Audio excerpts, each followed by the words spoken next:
I start recording this. Okay, thank you everyone. So today I think you're probably informed of the session before and what we're going to talk about, but today I'm going to talk to you a little bit about your future opportunities to study abroad in Japan. Okay, this is going to be just an introductory session so that you can understand what is some of the benefits for you to study abroad in Japan, and basically think about this as an option after the COVID pandemic is over. So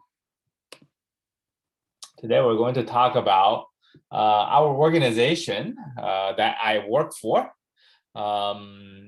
I'm going to give you a little bit of introduction and tell you why we are talking to you today about this particular topic.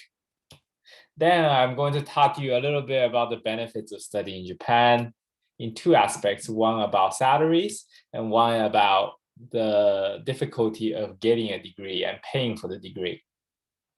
At the very end, I'm going to give you a brief idea of how we can help you with getting into a university in Japan. Okay, so let's start from the very beginning, our self-introduction. So I work for an organization called Study Abroad Research Institute, or SARI for short. We're a nonprofit organization that try to help foreign students to study abroad, okay? And we're based in Tokyo, which is why we're mostly dealing with Japanese universities for the moment. And because we're a nonprofit organization, we're not really charging you any money for any of this. It's basically out of our interest. It's not our proper job. It's something we do on the side. So what we do particularly is that we reach out to students like you, and we reach out to Japanese universities, and we reach out to different levels of government so that first, you as students have an idea of what is it like to attend the universities here. And we also get universities to share their information about how many foreign students they're willing to take and what programs are available for foreign students. So the reason we're doing this and speaking to you in Western Africa is because of my personal experience. So I was born in China. Okay, this is me. I moved to Japan when I was 5 years old, and I grew up in the US after that, since 12. I studied abroad in many different countries, including the US, in Australia, in UK, and right now I am studying in Japan. I think there was a chat. Okay, great. We'll answer that later on. So yes, as I said, I'm studying in Japan, particularly at the University of Tokyo, which is why I'm talking about Japanese universities. And the reason I'm talking to you in Africa is because I worked in Tanzania before I joined my PhD program at the University of Tokyo.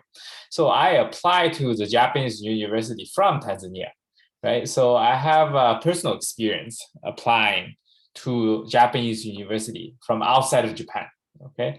So I have some basically personal experience I can share with you.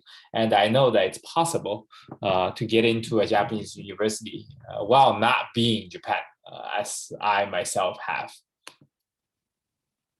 So why you should even consider studying abroad in Japan? Okay, what's the benefit of studying abroad in Japan? Okay, the big reason is how much money you can make in Japan. Okay, so on average, in 2019, this is before the pandemic, the average Japanese person earned about $40,000 a year. For people living in Tokyo, the city where I live, the capital city, slightly higher at $50,000 a year. And there are some people who work in highly demanded jobs like IT, and they make more. IT consultants on average make about $58,000 a year. And master's and PhD students get paid even more. The figures I gave at the top are for bachelor's degree holders. So if you have a master's or PhD, if you went to graduate school, you get paid 23% more or 42% more on average. Okay. So this is a pretty substantial amount of money. And I'll talk to you a little bit more about the cost of living here, just so you understand how much money this is in terms of living here. But at the same time, Japan is actually running out of workers, so jobs are relatively easy to get, at least before the pandemic happened. So if you can take a look at this graph, this is a graph of how many jobs are available for each person who's applying for jobs in Japan. So in 2019, right before the pandemic happened, there were about 2.5 jobs available for every person looking for a job in this country. So you can see that there is a very big shortage of workers here. And in the future, even now, there is a shortage of worker. And in the future, it will get even worse because Japan is running out of people. Right? So if you look at this graph, this is a projection of Japanese population. Right now, there's about 130 million people in Japan. Okay, by the end of this century, in 2100, there will only be 85 million people left. So it will decline quite a bit. So as the population decline, there will be higher demand for workers. And when there's higher demand for workers, the average salary will only increase over time. So it's a great opportunity for you to be able to earn a degree here and then remain here and work, okay? Because you get pretty good salaries. So that's for salaries, okay? Now, to get there, you have to first earn a degree, right? So you have to graduate from a Japanese university first. So you probably want to know how much is to get a degree here. And that's what I'm going to talk about a little bit. So getting a degree in Japan is actually cheaper than many other places you can study abroad, especially in Western countries. So I talk from my personal experience.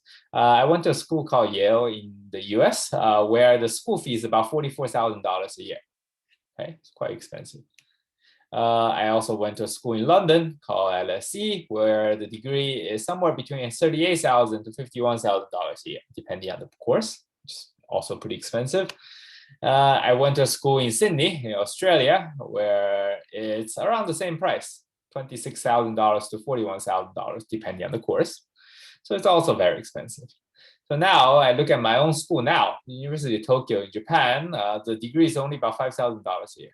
So you can see it's a lot cheaper than in the US, in the UK, and in Australia, right? It's significantly cheaper.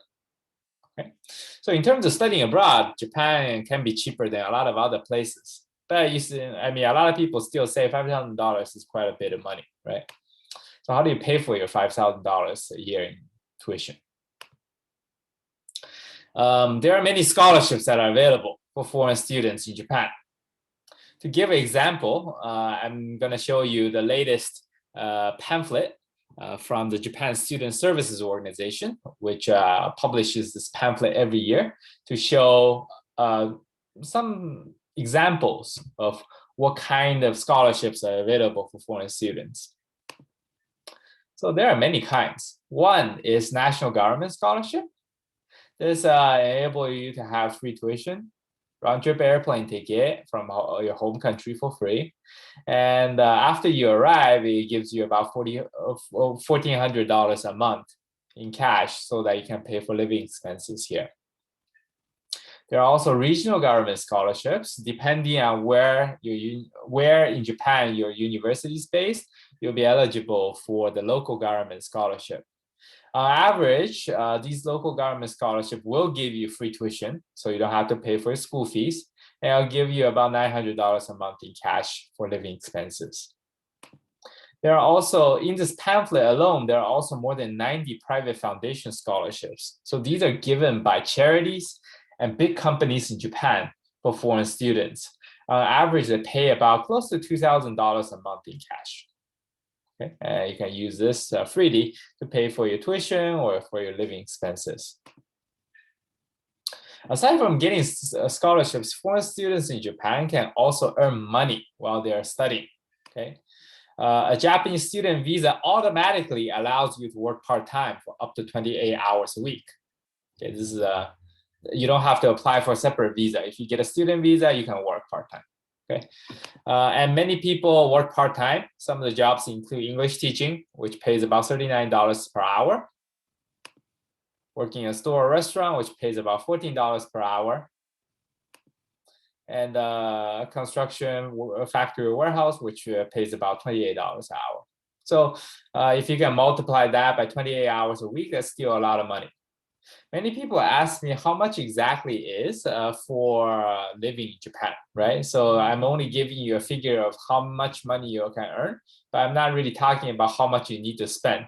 Just to give you an idea, a dormitory in a university will cost you about $200 to $300 a month for rent. Okay, and average meal in Japan, okay, your dinner, your lunch, something.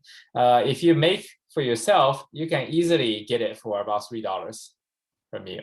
So that'd be what, less than $10 per day in terms of your food expenses. So yeah, I mean, I wouldn't say the living cost is cheap, but compared to how much you can earn in terms of salaries, I think it's largely manageable. Okay. So at the end, I want to talk to you a little bit about how we can help. Well, we are here to help you with a few things. One is to help you find online classes to learn Japanese. Of course, going to a proper school in Japan to learn the language is quite expensive. But there are many YouTube channels and other videos online where you can learn the very basics of Japanese. Many students ask whether it's possible to do a degree only in English. And you can see later on our website that there are many schools that do English only programs for foreign students. But I have to say that if you want to live in Japan for the long term and work here, it's probably better that you actually learn some of the language, because in most jobs in Japan, you still need to know at least some level of Japanese to be able to work. Okay, so learning the language, even if you don't speak fluently, you should probably learn something. Okay, it's better to learn something of the language. We'll tell you about different courses at our partner university. So mainly our website does that. Okay, we have collected information from different schools, and we present it on the website, and you can freely access this information. And the same website also tell you how to apply. Okay, every school is different. Every school has different requirements. Every school have different application process. So it's really school by school basis for you to apply. So that's why we provide information for each school separately, so you can see from school to school what kind of application process is and what kind of documents you need in order to apply. Now, if you have any question about living in Japan, right, and we're glad to answer that as well, because I, of course, live in Japan myself, and many members of our organization live in Japan as well. Yeah, so we can provide you some advice to what is it like to live in the country. Now, I mentioned a little bit about our partnership with Japanese universities. So we contacted admission officers at many universities directly. And these universities, when they agree, they provide us information on the programs that they have available that takes foreign students. Of course, with COVID right now, it's a little bit difficult to say when these programs will actually be available for foreign students. But should COVID end in the next couple of years, the programs will be open to accepting foreign students again. Okay, and we have all this information on our website. And because we have all of this information, we can point you to the right university so that you can consider where to apply depending on your personal needs.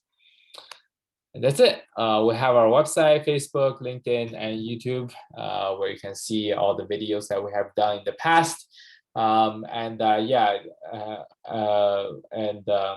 If you follow our social media, you'll get the latest update from us when we have new information from universities. And that's it. That's all we have for today in terms of presentation. And I want to ask if anyone has any questions. Yeah, thank you for the presentation. So guys, the presentation as always, it was simple, clear. Yeah. And I guess the guys are prepared to ask you, like in Labra would say, to bombard you with questions. Yeah, so gentlemen, Xiaochen has made a presentation, so feel free to interact. He's a very open-minded guy. You can ask him whatever questions you have so that you can be clear. So yeah, the floor is open.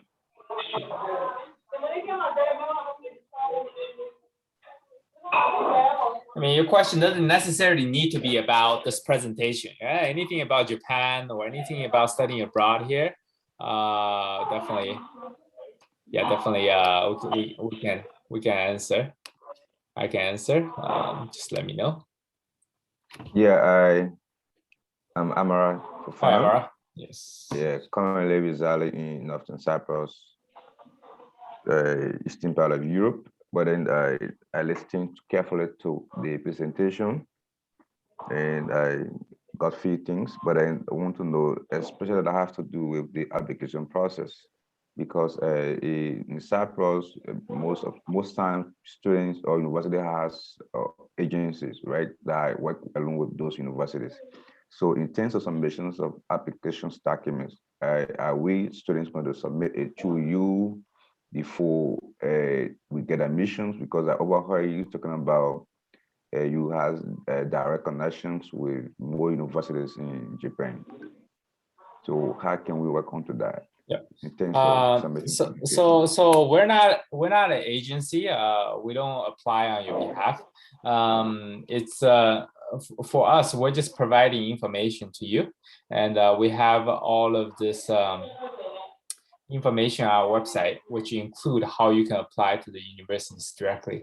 And if in Japan, at least, it's common for students to apply directly rather than through any agency, right?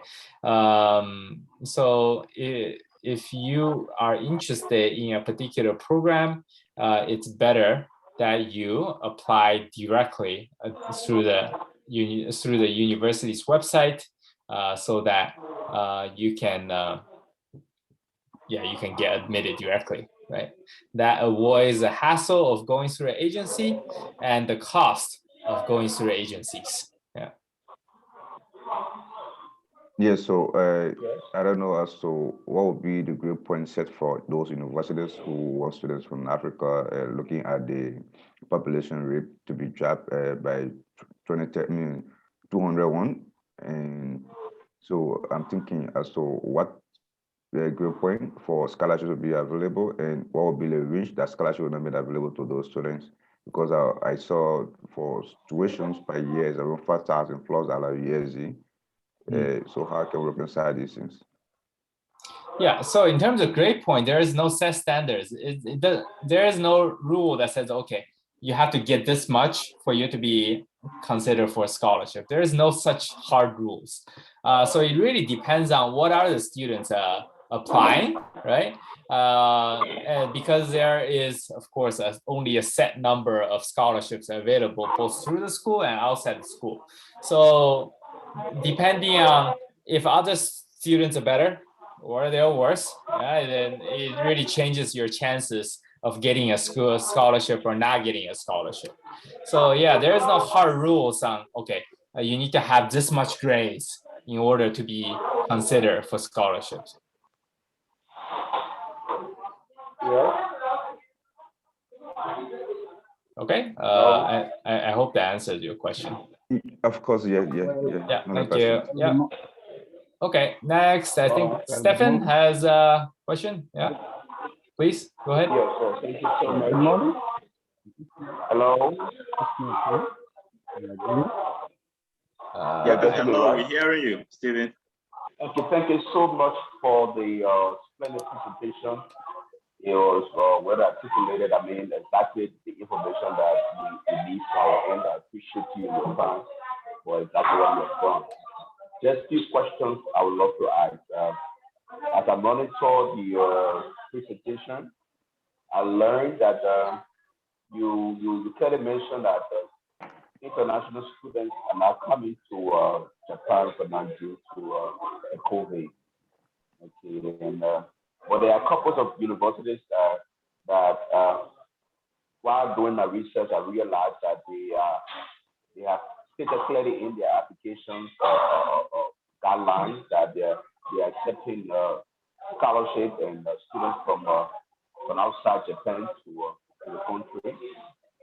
And how do we reconcile that? Is it that? Okay, sorry, there was some background noise, but I think I understood what you mean. So basically, the current situation is not so much the problem with the school, but problem with the government. Okay, right now, the Japanese government has placed a hold on issuing new student visas in general. Okay, this is not limited to a particular university, but in general, there is a suspension of issuing new student visas. So until this particular rule is lifted, which I have no idea when, hopefully soon. It really depends on the COVID situation in Japan as well as in other countries, right?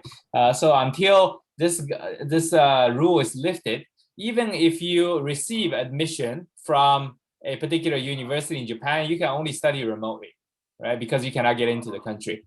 So for now, I actually do not recommend you to apply immediately, because even if you get in, you cannot come to Japan because you cannot get a visa, right? Because of this rule from the Japanese government. So that's why in the beginning I said this is something that you should consider after the situation of COVID changes a little bit. And I will inform all of you through Facebook and through email when this policy changes. But for now, there is no news on when this policy will change, so I cannot say much. So yeah, think about this as sort of a more mid to long term plan for yourself. Not so much as something that you'll do immediately. Yeah. Sorry. I hope that answered the question. Okay, thank you, Robbie. Yeah. The next question. I just have a last question that I want to put. Please, Rose. What my past time with respect to the applications for scholarship, and I've been trying to do this for some time now. But one of the difficulties has to do with the preparation of application documents. For example, preparing the research proposals, if required, that's one key aspect of it. And sometimes they require you having specific contact with a professor or supervisor at the university. With your own experience, at that specific, or requirement or ways you think you can be of help to us in terms of designing our own research, because we have the idea about how to outline and arrange those ideas to suit the university and another problem that we are faced with in Liberia. So what specific help can you give us in that direction to have experience in two or university agency? Yeah, so I think I understood what you mean. You talk about the specific difficulties of writing proposals and fulfilling all the requirements for the documentations. I think well, first of all, for scholarships, it'll come later after you're getting into the university, right? So you wouldn't be able to apply for scholarships separately from the university. So I suggest that if you consider applying, you go to the university first. And if you are applying at the undergraduate level, of course, you probably don't need a research proposal of any sort. If you're applying for the graduate level, as I have, my experience is that if you send in documentation, here's my research idea, even without the proposal, without formal documents, the schools tend to be very helpful in putting you in contact with a professor or multiple professors who are interested in the same field that you're doing this research idea on, right? So you just tell them, okay, I want to research this, right? A rough idea of what you want to research. And usually the admission office will be tell you, okay, in our university, there's this professor and this is this other professor who is doing something similar to your research interest, right? So those professors will be able to give you suggestions on whether your research idea is doable or not so doable, or which part of it is doable. So based on their suggestions, I think it's best that you craft the research proposal, right? Because at the end, if you go into the program, you'll be working with those professors, not me or anybody from our organizations. So it's best that you get from their suggestions on what exactly is doable in terms of your research proposal. Yeah. So what I suggest is basically to just give admission officer in the university you're interested in a rough idea of what you want to study, right? And they'll help you link with the right professors who are able to give you more specific details. Yeah. Thank you so much. Thank you. Yeah, no problem. Yes, sir. Yes, sir. Ayuba? Yeah, my name is Ayuba Eskane from Monrovia, Liberia. Right. My question have to do with how do your scholarship change from 1 year to another year? Because normally university programs and other initiatives normally come and go. So I actually want to get some details on that. Yeah. And my second question have to do with we are from different social group, background, race. How should we come across cross-cultural challenges in Japan? Yeah. So that is my question that I have for you. Great. Thank you very much. First question on scholarships. Scholarships are generally more than a year here. Of course, different scholarships have different period, different length, but that's something that you will be informed of when you are applying for the scholarship, or even before you apply for the scholarship, right? You know how long the scholarship is for, right? So for example, if you get a 3-year scholarship, you don't have to do anything for those 3 years. You will automatically get all 3 years of scholarship, right? So you'll continue to get until the 3-year period expires. But at the point when the 3 years expire, it's unlikely that you'll be able to extend the same scholarship again. So you'll need to apply for a new scholarship if you continue studies after that. But just to give you an idea, most Japanese graduate programs, especially at the master level, it's either 1 year or 2 years, right? So it's very unlikely that you'll finish after the scholarship period ends and you'll need to apply for a new scholarship, right? For PhD, it's a little bit different. It could be longer, in which case, students, they'll apply for a new scholarship before their current scholarship finishes. Yeah, but for people in master's programs, that's not something that people generally worry about. Yeah, so that's an answer to the first question. On the second question, so the cross-cultural difficulties. I mean, Japan actually gets a fairly good number of foreign students, right? There's more than 3 million foreigners living in Japan today, right? And I would say more than half of them are students, right? So more than 1.5 million students, foreign students live in Japan at any moment in time. So of course, all these foreign students, they all come from different countries, different backgrounds, right? And of course, I wouldn't say they don't face any issues in Japan, but I just have to say that the universities that take these foreign students are very used to taking foreign students. They have been doing it for a long time. And they know the difficulties that foreign students face because they have been dealing with them for a long time, right? So they're generally very helpful in terms of helping students with the common issues that they face while in Japan, right? Probably the biggest difficulties, like I mentioned in the end of the presentation, is the language, right? Of course, Japan is not a commonly English-speaking country. Most people in Japan do not speak English, which means it will be sort of necessary for you to at least learn some basic Japanese language in order for you to communicate properly, both outside and inside the university. But even on that point, many students have done the same, right? They have they have come to Japan without knowing any of the Japanese language, and they have learned the language after being here, right? So yeah, it's definitely something that is possible, right? It's definitely something that's possible. So yeah, so I don't think it's something that you have to worry too much about, because you won't be the only foreigner here. Okay, another question here is, yeah, like for example, there are certain countries when you apply for the scholarship, we understand that Japan is not English speaking country. It is compulsory that after I have got my admission and other things into the university in Japan, it is compulsory for me to learn the Japanese language before I start my study. so that depends on the program. If you're going to an all English program, it's not compulsory, because all your studies will be English. In that case, you don't have to, the school will not have a requirement for you to learn the language.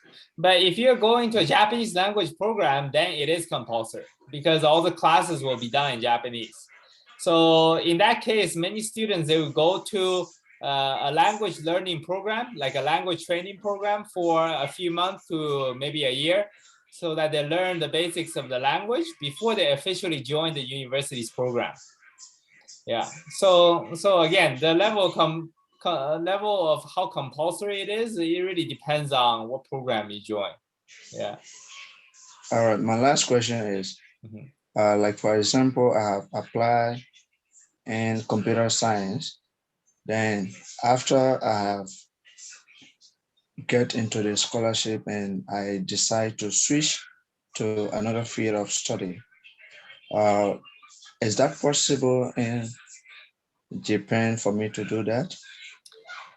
For I have to say, it's a little bit difficult, because especially at the graduate school level, you're applying to specific departments, right? You're not applying to the university as a whole, right? So when you get admission, you're getting admission into the, for example, the computer sciences program, right? You're not getting into other programs in the university. And each program has a certain quota, how many seats that are available for foreign students. So it'll be a little bit difficult for you to automatically switch into another program without having to apply again from the beginning into the other program, right? So that's something that you have to be very careful of, I think. Thank you so much. There are actually examples. I know people who have done this. They switch from one field to another, completely new field. But in that case, they had to switch. They had to apply again from the very beginning, right, into the new program, and study the new program when they get in from zero, right, from the very beginning again. So I don't know how wise it is, because it'll take more time for you as well. Yeah, so it's something I think you probably need to think about before you apply. Yeah. All right, thank you. No problem. Well, thank you very kindly. No I problem. think I have listened to your presentation. My name is Ishmael Ture from Monrovia, Liberia. Yes, presentation was well understood. There are a variety of questions concerning the scholarship. Uh, One of the things that I've not got clearly is the issue of maintenance of the scholarship. When we are offered the scholarship, is there any criteria or criterion set that we must maintain this grade point in order to continue the scholarship? Yeah, so again, this also depends on scholarship, but generally, of course, you're expected to continue attending the university. That's an obvious one. I think you cannot drop out in the middle of the course and still be able to receive the scholarship. Yeah, I think that's quite an obvious point. For some scholarships, they will expect you to maintain a certain level of grades, right? I wouldn't say you don't have to be very, very excellent, but you cannot be failing all your classes, right? If you're close to failing all your classes, then the school will tell the scholarship organization to say, okay, this person is clearly not academically fit, right? So that means a person should not be considered a scholarship recipient moving forward. But I personally say this is very rare because foreign students, when they come to Japan, they study really hard in general. Yeah, I haven't seen many that come all the way here and not study hard, right? They really try hard to get here, so they generally study very hard. So I haven't heard of any cases where people actually lose their scholarships because of their academic performance is not good. Yeah. Thank you. And the second question is how diverse is Japan? People coming from different backgrounds, new people, different backgrounds. How is it easy to cope with the diversity in Japan? Yeah. So within universities, within the programs that you will be able to join, right? These university programs, and within the university campus, it's very, very diverse because many of the programs that are available for foreign students have large number of foreign students from across the world, right? So within these programs, you'll be able to meet many different kinds of people. So that's in the university, but outside the university, it's not very diverse at all. I mentioned that there are about 3 million foreigners who live in Japan. Japan's total population is 130 million. So you can see it's a very, very small percentage of foreigners who are in Japan, right? Everybody else, 127 million of the population here, they're Japanese, right? So it's not a very diverse society in general. But within universities, it can be very diverse because they're accepting many foreign students. Yeah. How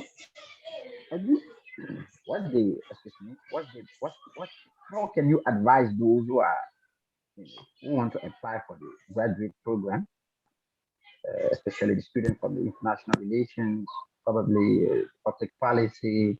What advice can you give to those interested candidates that would apply for? So the biggest advice I have is if you look at our website, we have different universities that have different processes, and many students, they jump on the first one when they see and they apply.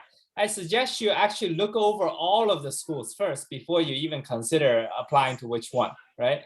Because all the schools are very different in terms of the programs that are available, in terms of how difficult it is to apply, all of that, all the requirements very different. And some of them are much easier to get in than others. So one thing I suggest is to look at all of the programs available, all of the different fields that are available, and then decide what level, first of all, what interests you have, what field interests you have, and how difficult it is to apply to the university, right? So these two are very, very important points, and you wouldn't be able to know the whole picture unless you see all of the programs at least once. So that's my biggest advice. Yeah. Thank you very kindly. No problem. I'm humbly grateful.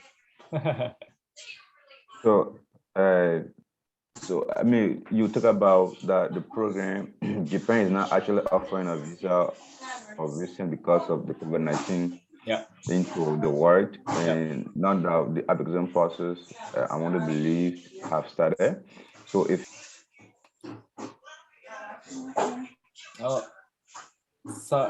sorry, you want to mute? Sorry. Can you unmute yourself?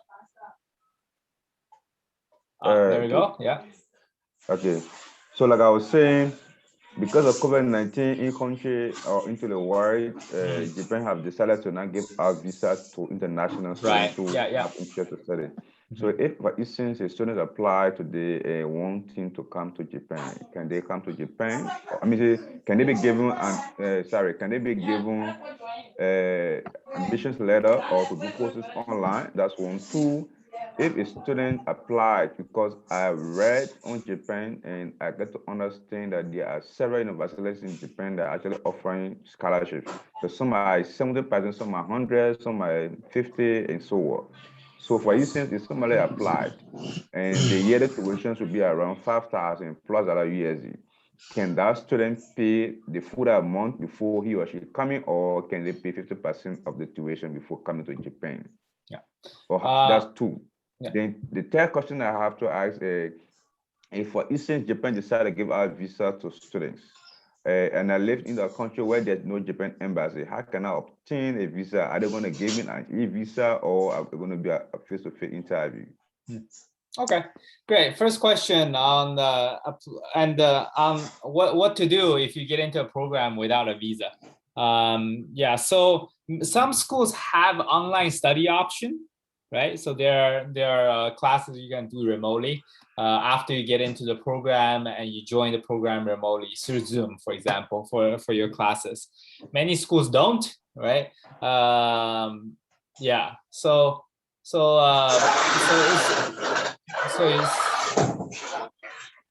it really varies from school to school. So it's hard to say. But in general, I actually don't recommend you to apply before just so that you can study remotely. There's a very little reason for you to study remotely if you're studying in a Japanese university. The primary benefit for you to study abroad in Japan is to be in Japan, right? So if you're not able to come to Japan,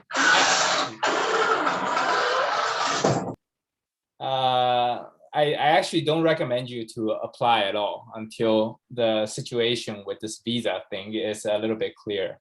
Okay, so that's the answer to the first question. Second question is about scholarships, I believe, right? Scholarships.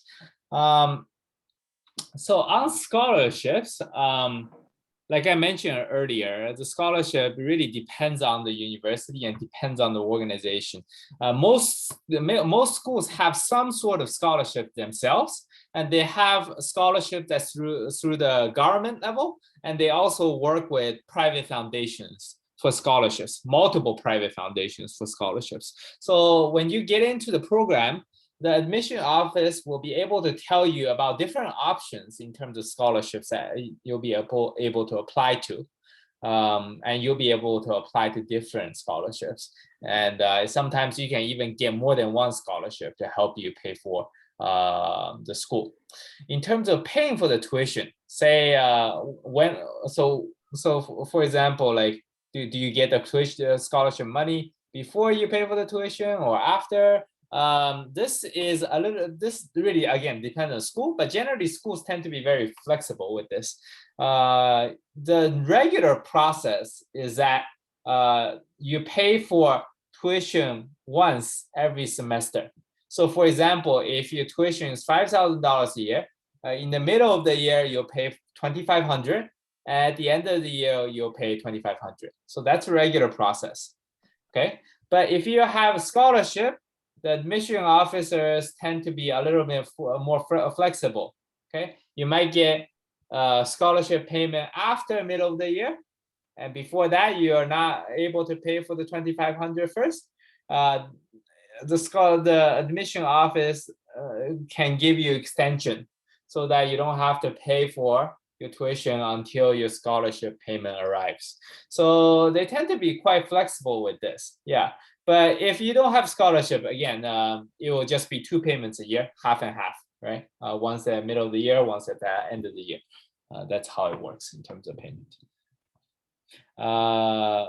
Okay, so I think the visa process. Yeah, sorry.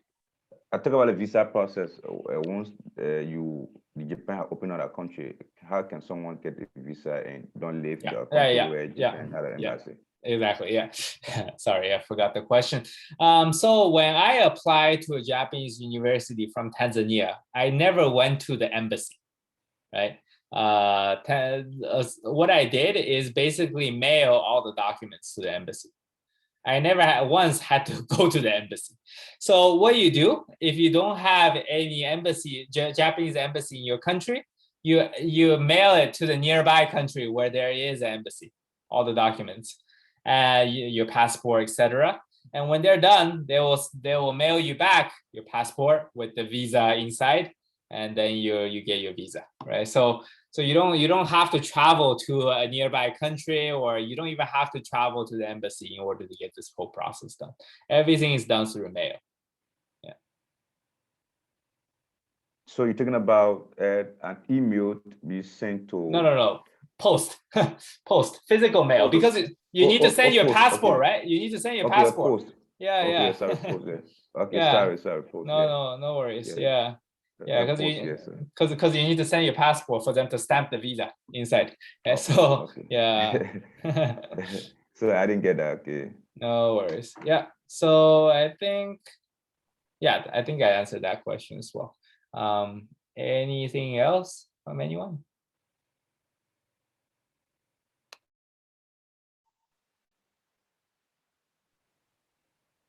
Okay, if there's no other questions, then Yes. yeah, Ayuba, go ahead.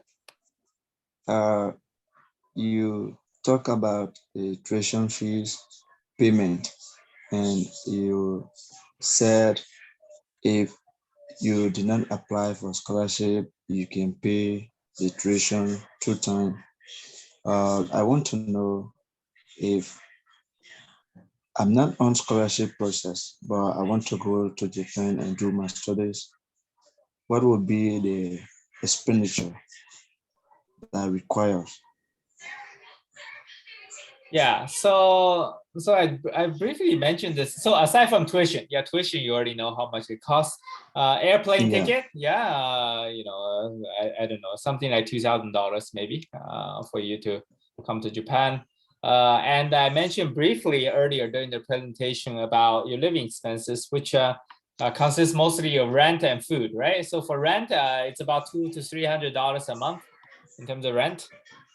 For food, you can probably do about $300 per meal, or about $10 per day. You can probably go cheaper if you cook a lot more, but it's usually something like that in terms of your living expenses. Of course, there are other things like, I don't know, clothing or transport, those kind of things.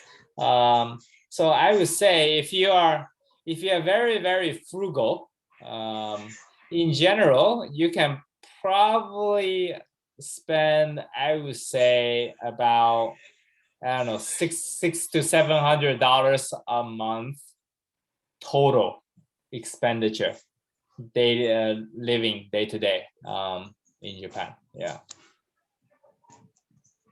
All right. Yeah. So maybe my last question to this.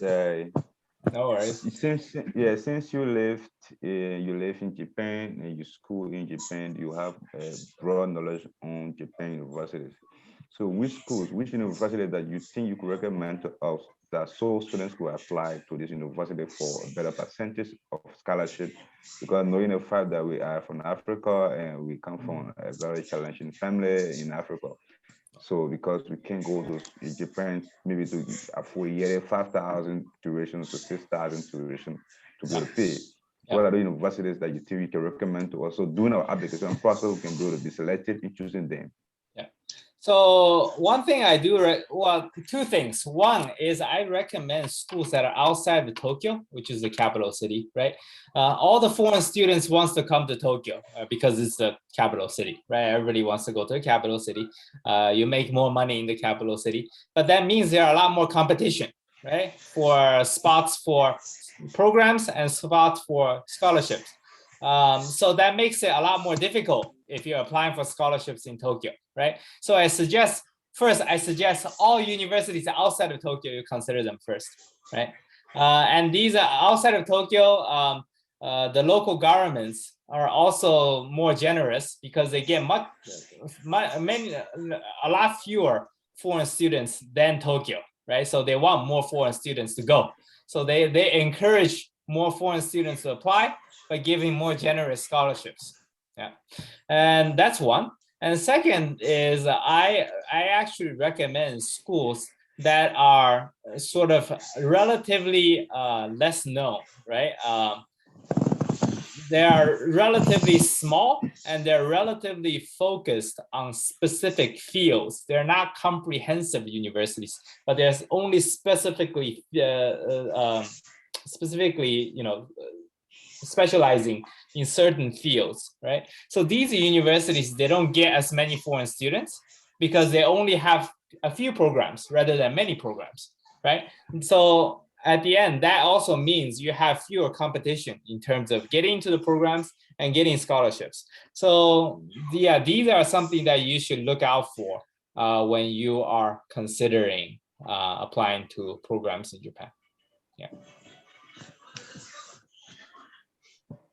Okay. Yeah. Okay. Yeah. Before maybe we can close, I would just like to come in.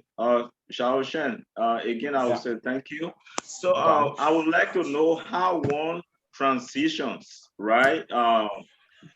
From being a student, that is after completing your studies, to living, to living and working in Japan, because that is very relevant. Yeah, I mean, that's a very big question, but so I'll answer from different aspects. One is on the visa process. So when you come to Japan as a student, you come in with student visa, right? Obviously. And when you want to work, you need to change that to a work visa, right? So generally, a work visa, you can only get after you get a job offer, right? And you decide to join a certain company, because a work visa in Japan is tied to the company, right? You have a work visa because you work for a certain company in Japan, right?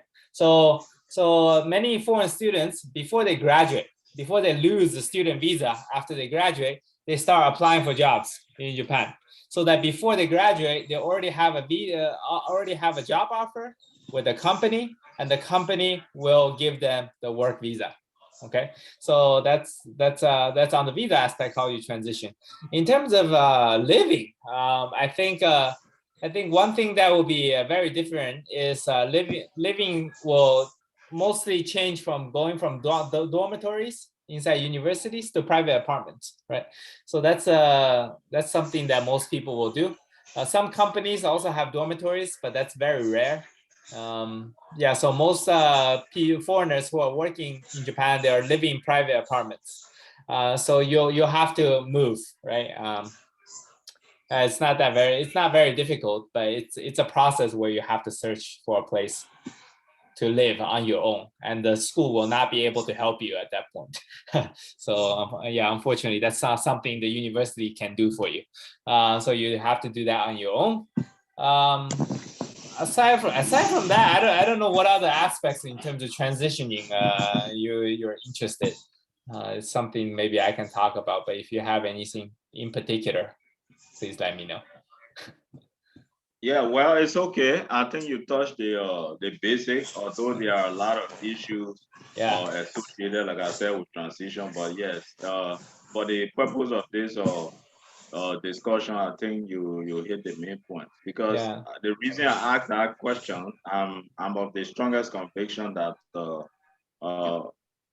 majority of those that are in or attendance, I'm sure they will like to transition, on completing their studies, so that's why I asked. But like you said, once we start with the process, and yes, we get ourselves into Japan, I'm sure there will always be more time and opportunities to learn more about these things. Yeah. And one thing that would be very helpful is when you're here studying abroad in Japan, there are very big student organizations, foreign student organizations, and foreign alumni organizations. So many people have come to study in Japan, and they stayed in Japan to work after they graduated. And these people, they all have their own personal experiences transitioning, making this transition. So depending on what field, what kind of job you work in, where in Japan you live, you can get in touch with the local alumni there, who are more able to provide you with very specific information about that particular field of business or that particular region of Japan, right? So I think that's something that you can do later on, after you're close to finishing your studies.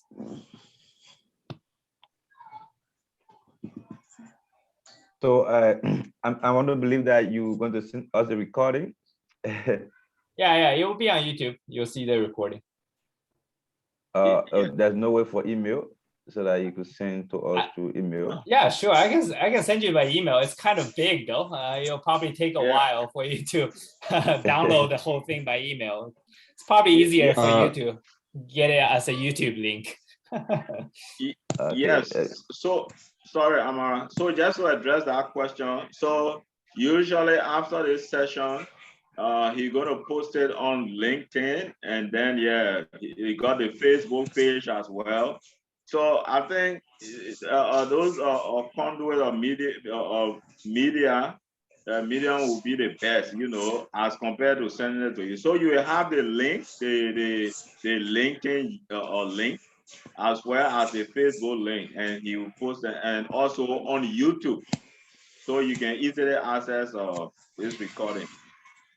And it goes to every one of you. You know, we're going to sign you up, yeah, immediately after the session, so that you can have access. So whenever he even gets opportunity from a university direct, like he explained during his presentation, he will definitely share with you and with all of the criteria that you need and the required documents to start the process. So he one thing about him is he's very efficient when it comes to all of these things. Yeah, communication. Yeah, so I think Sa already has all the social media links, so he can share with all of you. He has my email address as well. He can share that with you, and you're always welcome to contact me by email or by messaging me on Facebook or anything else. Yeah, so yeah, if you have any questions later on, you're always welcome to get in touch. Okay.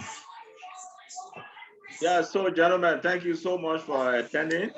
We really appreciate you, and we look forward. Don't feel shy or say, oh, maybe I've asked so many questions. Like I said, or just talk to Xiaochen, and or maybe you can ask me, then he will make the necessary clarification. And let every one of us pray so that the government and of Japan will resume operations. That is, you know, after the whole COVID issue shall have subsided, so that we can realize our dream in Japan in a relatively short period of time. Let's hope they change the policy soon. Yeah. All right. Thank you very kindly for the time. Thank you all for attending and showing your interest. So much from you. Yeah, and we will be in touch again in the future then. All right. Thank you so much. Okay. Thank you so much. Thank Great. you so much. Yeah. Okay. Thank you so much. Great. Bye bye now. Bye bye now. Yeah. Bye. Have a good day. Have a good day. Have a good day.